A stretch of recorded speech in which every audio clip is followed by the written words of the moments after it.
Greetings and salutations. So I'm not entirely sure how old exactly a lot of my audience is, but if you weren't old enough to be aware of this, back in the mid to late 2000s, there was this very, very popular thing where really popular television shows would have novelizations or tie-in novels. This happened with Merlin, it happened with a lot of Disney Channel shows, it happened with a lot of shows that were popular at the time. And one show, if you can't tell by my outfit, that received this treatment was Glee. 3 Glee novels were published, and for the sake of this video, I made myself read them all. I actually read these all back when I was a kid. I already owned them. I found them in my attic. I figured it would be really funny to read them nowadays, and then it got very painful, and I figured the only way I could do it is if I was pushing through and I knew that I was going to make content for you guys. These books are really bad, and not in like Glee is horrible when you look back at it kind of goggles. They're just legitimately really bad. They're really poorly written. They read like fan fiction, and not good fan fiction, like bad Wattpad fan fiction level fan fiction. They don't fit in with the plot of the show at all. There are 1,000 continuity errors in pretty much all of them. They get a little bit better as the books go on, but they're still very present. The characters are all written super out of character. Like the characterization is off for pretty much everyone except maybe Rachel sometimes. They're bad, but I read them all for you. So what I want to do is look at each book, break down the plot of them a little, and talk about some of the more prominent issues within those plots or whatever character arc each character has during that book. It's kind of tough to say that these books even necessarily have real plots because they're meant to read like an episode of Glee. They're meant to read like an episode of the show, which means that nothing exciting happens. They're full of really annoying old high school tropes that just seem tired and really out of place because the show is so satirical and these books are not. Even to say that they have like a proper plot or storyline is a bit of a reach, if I'm honest. So let's start with the first one, Glee: The Beginning. So if you can't tell from the title, this book is a prequel. I know what you're all thinking because I thought this when I found these books again. That's exciting. I couldn't remember them at all, and I was like, that's so cool that we'll get to see the characters before the show. We'll get to see kind of what the social hierarchies are like before Glee actually forms, and we'll see what kind of friendships they all have, where they exist in high school. It'll be interesting. Turns out we don't really get much of any of that. So this book begins with Rachel visiting Principal Figgins and asking to take over the morning announcements because she's decided that the staff member running them is so boring and no one pays attention to her and she could do such a better job. Predictably, Rachel Berry, in true Rachel Berry fashion, takes over and starts singing them. And that is our introduction to Rachel.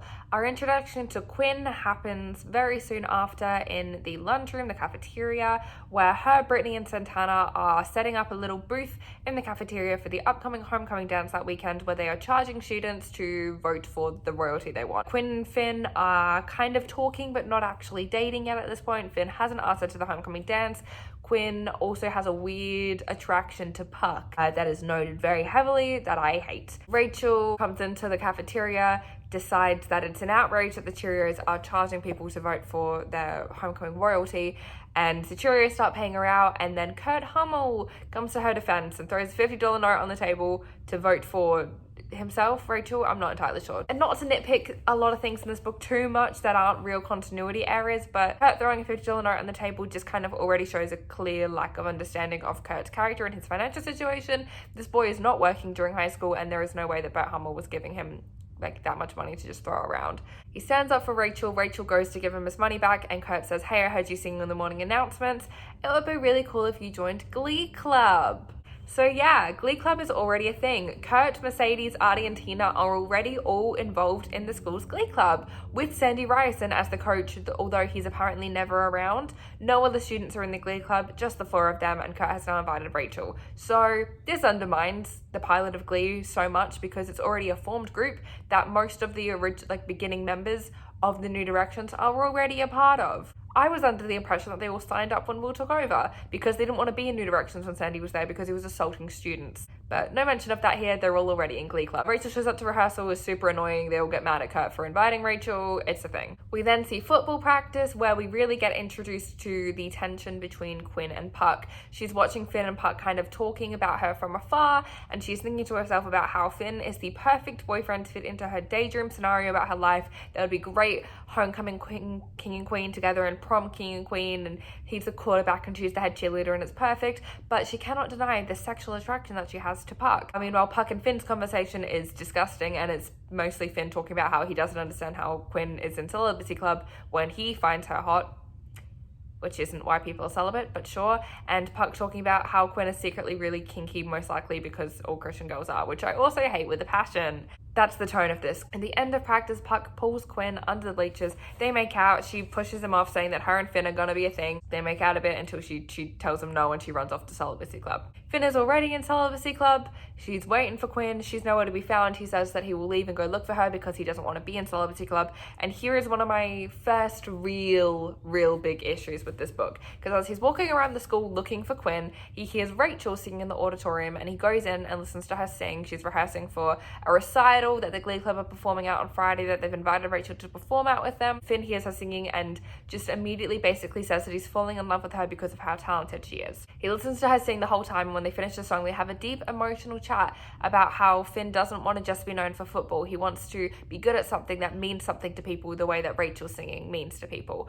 And he basically just tells her how talented she is, and this is just super ridiculous. Finn and Rachel didn't know each other in the pilot, but having them have this emotional discussion really just does undermine the pilot and the emotional core of it so much. Why would Rachel not bring up this conversation to Finn when they're talking about, when Finn is uncomfortable during You're the One That I Want, when they're talking about disbanding the Glee Club at the, when Will decides to go off and be an accountant or whatever he's doing in the pilot. Already having this emotional arc for Finn, already having him desire to be a part of something special, is really stupid. It really undermines the pilot, and that's a main problem that I have with these books. Is not only are there continuity errors and are they just really poorly written and have stupid storylines, they undermine the actual emotional weight of the show. And say what you will about Glee, but as a Gleek, there is, especially in the early seasons, a real emotional core to that show, and it is a really moving show when it wants to be. And these books really kind of slap that in the face. Anyway, Quinn shows up, they go to celibacy club, and later that night,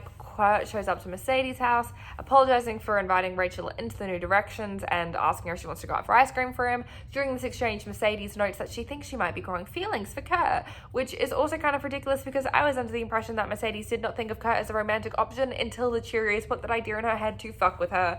But sure, whatever, Glee the beginning. They go get ice cream, Finn and Quinn are there, and Finn and Quinn are there talking about how Quinn is going to pull a prank on Rachel at the recital that they're performing at that Friday night, I think the day before homecoming, because she was so outraged that Rachel had stood up to her in the cafeteria. Quinn says that in order for Finn to date her, he has to go along with it and help them pull the prank. Finn agrees because he's into Quinn, but he feels kind of guilty about it. During this exchange, there is also something that really bothers me and is very present through all three books, and it's just a very weird addition, but there is a lot of pro-eating disorder kind of discussions. Anytime we're in Quinn's point of view or we hear any other character kind of describing a Cheerio, there are a lot of jokes made about, I say jokes, they're literally not read as jokes, they're just kind of said matter-of-factly, about how the Cheerios never eat, or about the crazy diets that Sue Sylvester puts them on, or just a lot of jokes about them having eating disorders, and it was kind of really triggering. It comes out of nowhere and it happens a lot. Quinn also talks with a lot of fat phobia and occasional homophobia, and the thing is, I know that there are some jokes like that kind of present in the show about what Sue Sylvester has them eating, and even a couple sincere moments with Quinn and Mercedes towards the end of season 1. But when those jokes are said on the show, the way that the lines are delivered and the tone of which the show has and the way that those lines are said clearly indicate that those lines are a joke. We can't tell. They don't read as jokes, they just read as, if you want to look like a Cheerio, which is the beauty standard according to every character in these books, then you need to do this, and I don't like it. Quinn is actively counting calories. It's very unhealthy. I hate it. Another very present thing here, and is as well present in all three of the books, which makes me uncomfortable, is something that the show does have a real problem with as well, but just constantly having Puck bragging about all the older women he slept with and really thinking that he's great because of that. And I understand that he would because he's a child, but just the way that these books frame it as well as if it's an accomplishment. No, that man is a victim. Sorry, that child is a victim.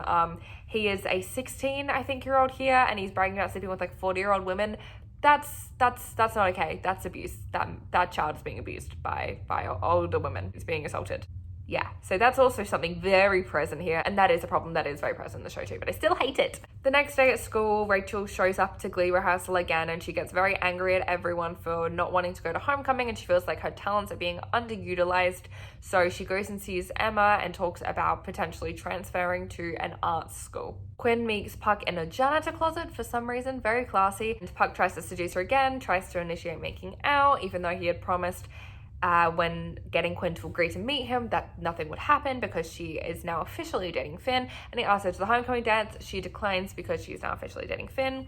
Puck is kind of bitter about it, but that's that situation.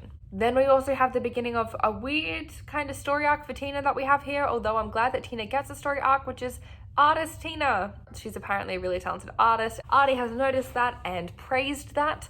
So Tina has gained some confidence and she decides to sign up to be a part of the decorating committee for homecoming. When she gets there, it's a bunch of Cheerios that are there.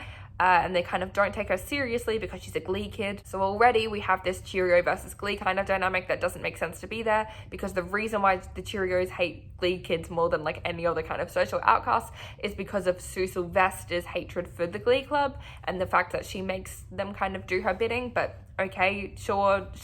Tina decides that she's going to take home this bag of like cardboard stars and redecorate them, and that'll really show them. Santana mentions that they have this fog machine that they were using in Cheerios rehearsal that could be great in the Glee performance. So Tina is welcome to take this fog machine too and borrow it for the recital on Friday that Glee is performing at. The context that Santana knows is that the fog machine was just like very defaulty during practice, and all of them were choking on all of the smoke and it wasn't working very well. So this is part of the great big prank that they're planning on Rachel. Rachel that night receives a message warning her that the Cheerios are going to pull a prank on her during the performance and advising her not to perform. Rachel fully knows that it's from Finn because his username does not disguise his name at all, but she still decides to go ahead with the performance and doesn't warn any of her fellow Glee Club members. Now it's time for the recital. Jacob Ben Israel is helping the Glee Club with the fog machine that they're so excited to be using during their performance. But right at the beginning of their performance, a Cheerio, I think it was Brittany, comes over and distracts Jacob Ben Israel by applying lipstick, so he's not paying any attention to the fog machine, and even though he was originally going to switch it on and off like frequently so it doesn't get overwhelming, he just lets it go freely. They get blinded by the fog, they're choking on it, Kurt falls off the stage, Tina and Mercedes run off stage. Rachel finishes the song, but she hasn't sung very well because of all of the smoke in her throat. And that's the whole recital prank. That's it. It's very underwhelming. That's the whole prank that has been building up for, this is about probably 180 pages into this book. This is the whole big kind of climax, really. This was the main conflict that we've been having. It's just a smoke machine making them cough. So yeah, I understand that that's pretty humiliating. It's their first time performing in public and it is probably very upsetting to have this happen, but it's really not any of their fault. It's not like they performed terribly. A smoke machine just went off. Everyone in the crowd could see what was happening. I don't think it's much of a prank. They all return to school the next day and Rachel decides she's not going to apply to our art schools because Finn is there. And they've had 2 discussions. One of them was an actual meaningful conversation. The next was just Finn saying, oh, you shouldn't leave, you're a talent. And that's enough for her to stay because maybe her and Finn have a future. And like, obviously they do, but very stupid reason for her not to apply to a school that is probably better catered to her. She goes to Glee Club. They all kind of say, well, if you knew this was happening, you should have warned us. And also you forced us into performing when we didn't want to. And Rachel just kind of insults all of them rather than taking any of the blame. And they get further mad at her, obviously. Quinn finds out that Puck has invited Santana to the homecoming dance. She confronts him about it. Puck kind of, with reason, is like, what do you mean I asked you and you said no, I asked someone else? Quinn is really pissed off about this though for some reason, so she goes and asks Finn to the homecoming dance herself and invites him in front of Puck to go back to her place and use the hot tub later. Is that when she lies about him getting her pregnant? Was it that instance? Rachel apologizes to the club and they decide to all go to the homecoming dance. That night, Puck shows up at Quinn's house, begging her to meet him out the front in his car. She does. She goes out and meets him. They have a talk where they say this can never happen again. We need to end whatever it is between us because we can't do this to Finn. but they make out still that time, and I think it's implied that this is the instance in which she sleeps with Puck and it gets her pregnant, which I hate because, again, in the canon of the show, she says multiple times the only reason she does sleep with him is because he got her drunk and she was insecure. So I hate the implication that this was like a planned thing. She was attracted to Puck all along. They had this whole secret romance and she was okay with sleeping with him. That's not what happened, and I hate it, but that's the canon that we're going with here. Then the homecoming dance happens. Quinn and Finn are named homecoming royalty. The Glee Club performs again, decide to sabotage the sound system, and they perform Just Dance by Lady Gaga, which also there's like 8 references to Just Dance by Lady Gaga in this novel. I think Lady Gaga used this as promotion. Yeah, they perform and it goes well, and then they feel confident again. And that's pretty much this whole book. There's another little bit at school where Rachel confirms that she's not going anywhere and Finn is happy about that, and it ends with Will saying he'd like to take over Glee Club. This makes no sense in the timeline of the show, because right before Will takes over Glee Club, the Glee Club has been like disbanded by Principal Figgins because Rachel dobbed in Sandy for assaulting a student. That's the canon of the show. It's in the pilot, and this book just ignores all of it. It doesn't make sense. Also, it's just really bad. That's literally the whole plot of this whole book. It's got clunky writing. None of the jokes land because the author tries multiple times to try and replicate like Ian Brennan's kind of like joke writing and Brad Falchuk's joke writing, and they just don't. They don't get it. It comes across clunky and awkward. All of the characters are written super out of character. Kurt and Mercedes are just walking stereotypes, even worse than they are in season 1 of the show. Rachel is not written too poorly, but Quinn is just this superficial, obsessed with kind of getting Puck to sleep with her character, which really isn't true to Quinn at all. I know that Quinn is written really poorly on the show, but I feel like this novel kind of writes Quinn how Ryan Murphy wanted Quinn to be written, like this just stuck-up bitch, and that's not the character that we get on the show, so it feels really weird. Finn is a sweetheart, but every single time any other character describes Finn, they have to say he's cute, but he's dumb. Every character, Rachel, Quinn, Mercedes, Kurt, every single character who describes him has to say that he's attractive, but he's stupid, and it feels really mean and malicious. And also Finn isn't that dumb. He's a little bit daft, but he's not stupid. Artie has nothing to do. Tina has her weird art project thing. Oh, and her stars are a hit, by the way. Everyone's very impressed by the fact that she spray painted the stars again. That's the whole book. Book 2, Foreign Exchange. This one was even worse somehow. This was my absolute least favorite of the 3. So the main plot of this book is that Will, back in his prime days of Glee Club, housed a foreign exchange student, provided a home to a foreign exchange student temporarily while they were at McKinley.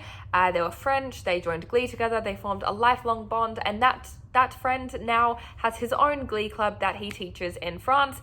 And they're inviting the whole club over for a foreign exchange program. There's also this weird subplot where right at the beginning of the book, Rachel catches like Quinn, Santana, and Brittany trying to ditch school to go to a new shop and buy clothes, even though it makes no sense for one, Quinn to still be hanging around Santana and Brittany at this point, two, to have money to buy clothes. She is broken homeless at this point. And in order for her to not tell and for them to go to Glee practice, they make her agree to not talk to Finn for a week, which is really weird and juvenile, but that's a major conflict in this book, so that's fun. So all the French students arrive and they're all paired to a New Directions member. They all kind of have their designated buddy. They have a little buddy system. Finn gets paired with the really popular pretty girl who's the Rachel Berry of her Glee Club. Rachel gets paired with this kid who doesn't talk much but is always staring at who she thinks is Finn, but it's clearly Finn's French partner, and she just doesn't understand why he doesn't talk to her very much. She doesn't understand that she's essentially harassing him. Mercedes gets paired with this little nerdy kid who's an absolute sweetheart, and Artie gets paired with another like seemingly hot French girl who is described to look like Tinkerbell and is an absolute sweetheart. She likes to write songs. She's a songwriter. Artie thinks he can use to impress her, and they're pretty much the only French characters that are relevant. Puck decides very early on that he wants to get together with Artie's French buddy. Her name's Riel. He decides that he wants to get with her because the other hot one is already kind of making eyes on Finn, and so he doesn't think he'll have a chance, which makes Artie insecure because Artie is already developing a crush on this girl. This book, I believe, is set after sectionals in season 1. Quinn is like off the Cheerios, she's pregnant. I think they talk about sectionals and stuff here, so my belief is that it's set like after like season 1A. I think it's hard to place exactly where this and the next book are set. Artie knows that Tina's been faking her stutter and is hurt by that, so he's trying to move on with Riel. So Finn and his French partner Celeste are flirting non-stop. They're flirting so much, pretty much this entire book, until she at one point approaches him in the locker room, makes out with him. It's a whole thing, and then she kind of, without warning, runs off and then avoids him for the rest of the book. So that's fun. Artie is getting along really well with Riel and is talking about how he wants to write some lyrics for her, help her out with her songwriting, and then Puck kind of sees that that's working and tries to do the same. He says, I'll write you some lyrics, it'll be a whole thing. And then also asks Artie if he can borrow his homework. This will be important later. Kurt kind of has this whole subplot where all of the French girls are like in love with him because they don't realize that he's gay, but he's like fashionable and they think that's super cool, super sweet. So they're all trying to make moves on Kurt, who doesn't really realize what's happening. Tina is only really prominent for like one chapter in this book, but it's a very sweet chapter where she opens up to her French partner about what's been happening with Artie and how she doesn't know where she stands with him, but she still really likes him, and they have this little bonding moment. It's very sweet. I like Tina having pretty much anything to do. So after Celeste kind of runs out of the locker room on Finn, the French kids all perform for the New Directions, and Rachel has this horrifying realization where she realizes that Celeste is their Rachel Berry, and she also has professional training, which is obviously the worst thing she could ever have. So she's already more accomplished than Rachel, so she asks Will to switch their partners so she can try and sabotage Celeste from the inside. So at the end of this book, the Glee club and the French kids are meant to be performing together, are meant to be doing this huge performance together, and Rachel thinks that if she gets paired with Celeste, then she can kind of sabotage her during this performance, and Rachel will seem like the more talented one.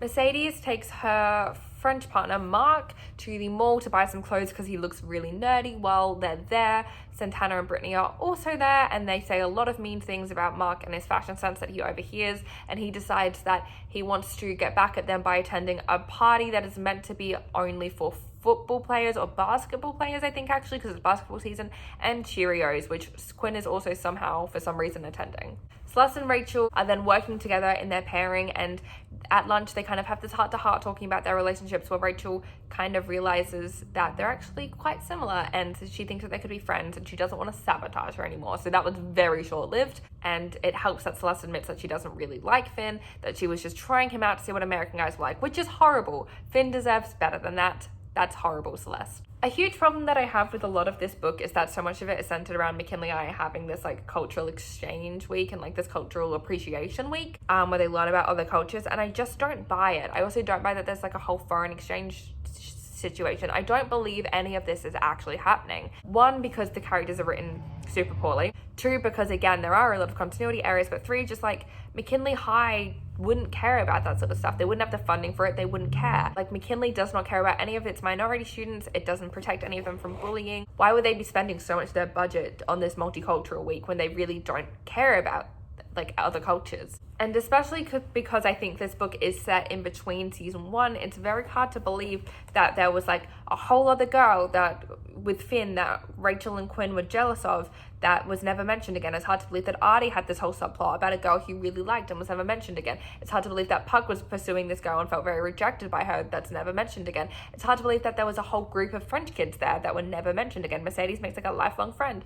It's never mentioned again. I don't believe any of it. Brittany and Santana end up stopping showing up to practice because they saw Rachel talking to Finn, which was breaking the agreement. Stopped showing up to rehearsals, which I just have a problem with later on. We'll get to it. So Puck gives Artie his notes back, but Artie realizes that that notebook that he gave Puck with his homework in was the same notebook that he wrote the lyrics for Riel in. Puck stole them, showed Riel. She was very impressed. They're going to the basketball party thing together, even though Puck isn't on the basketball team. The party happens. Yay. So Finn goes with Celeste, but she's not really talking to him at all. Quinn ends up going with John Paul because Puck turned her down when she asked him, and Puck is there with Riel. Puck and Riel are not really having very good conversation. He thought they'd be making out by now. She's really not talking to him much because she very clearly has kind of worked out that he didn't have the capacity to write the lyrics that he gave her. Quinn gets really sick of Finn and Puck paying her no attention. So she makes out with John Paul, and in the middle of this party, he pushes her off and runs out. Celeste follows. Finn follows Celeste, and then Celeste says, yeah, sorry, I was using you as an experiment. John Paul and I used to date. I'm not really over him. Sorry about using you for an experiment. Finn is rightfully so hurt by this, but then that conversation makes him start thinking about Rachel. The Glee kids all then also crash the party. It amounts to nothing. There's no conflict about it. They just show up.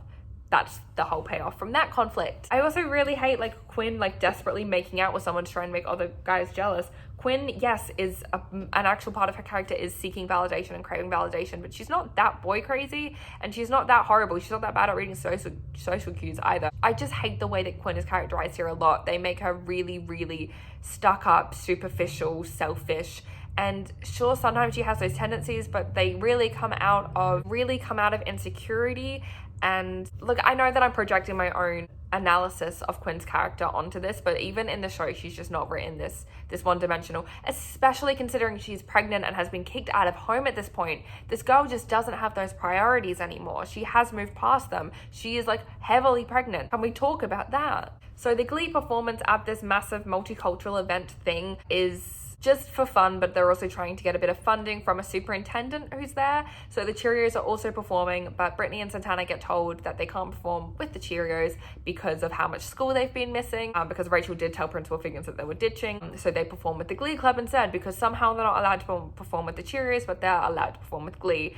And they perform without a hitch. They somehow know all of the choreography, and they have like their own blocking despite not going to any rehearsals. The Glee performance happens. It's a huge success, but the superintendent doesn't end up giving anyone any funding. But Will and his fellow teacher think that it was a huge success because look at all the memories the kids made. How lovely. That is the end of this book. That's it. That's all. Glee Summer Break, the third one, probably the worst objectively, but maybe the one I had the most fun reading. This book is The Wizard of Oz. I'm not kidding, this book is The Wizard of Oz.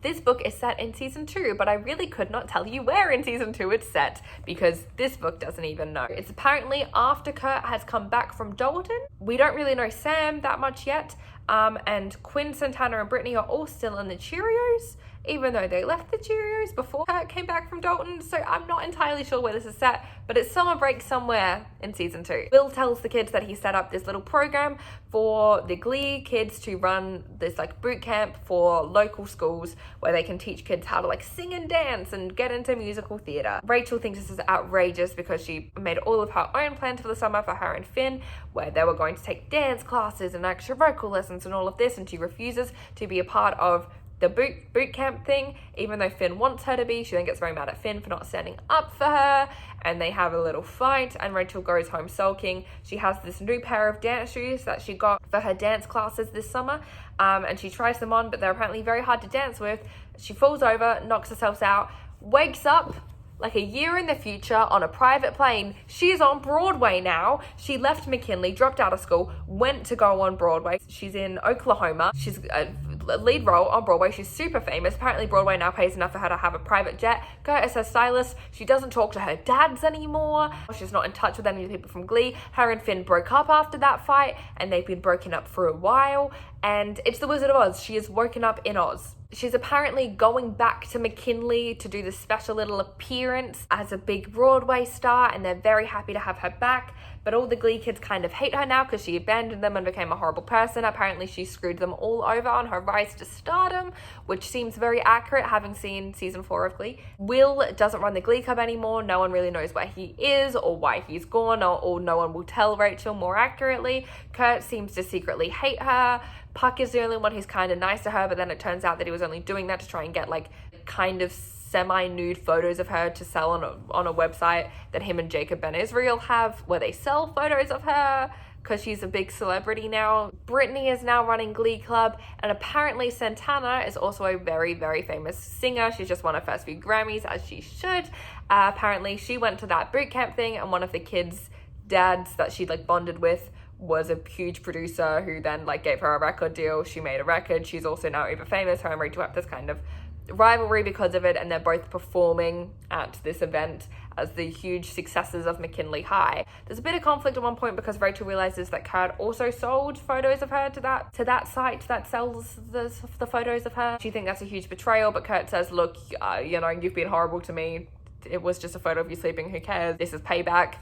Which he's kind of right about. And Rachel finds Mr. Schuster. He's now the janitor again, full-time. He's living at the school because apparently he followed Rachel to New York because Rachel always said that she made it to Broadway, and Santana got her first Grammy because they had this great Glee Club teacher. So Will moves to New York following Rachel, and he tries to start up these vocal lessons and tries to sell vocal lessons over there, make it big because he has all these credibilities. He has all of these really, really cool credits on his resume.